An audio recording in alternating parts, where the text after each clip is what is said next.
কি হয়েছে? আমি আমার দোকানে বসেছিলাম, হঠাৎ করে শুনতে পাই যেন একটা আওয়াজ। তারপরে ছুটে গেলাম, দেখলাম যে একটা মারুতি কার আর একটা অটো রিক্সা। তার সঙ্গে সঙ্গেই আমার এই 29 খ্রিস্টপুরের মণ্ডলের সদস্য শ্রী শ্যামল দাস, উনি গুরুতর আহত হয়েছে।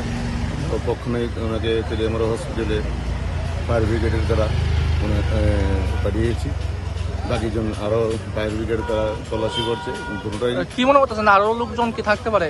ওখানে ফায়ার ব্রিগেডের লোকেরা খোঁজ করতেছে, দেখতেছেন তারা। হঠাৎ করে মহানগর বাজারের মধ্যে একটা অ্যাক্সিডেন্ট হয়েছে। হ্যাঁ। সাথে সাথে আমরা ফায়ার সার্ভিস স্টাফ সাথে সাথে আমরা কল করা হয়েছে। সাথে সাথে আইলাম, গিয়ে দেখলাম একটা জলের মধ্যে গাড়ি বের হয়েছে আর পেশেন্ট একজন পাইছি, সাথে সাথে হসপিটাল পাঠাইছি।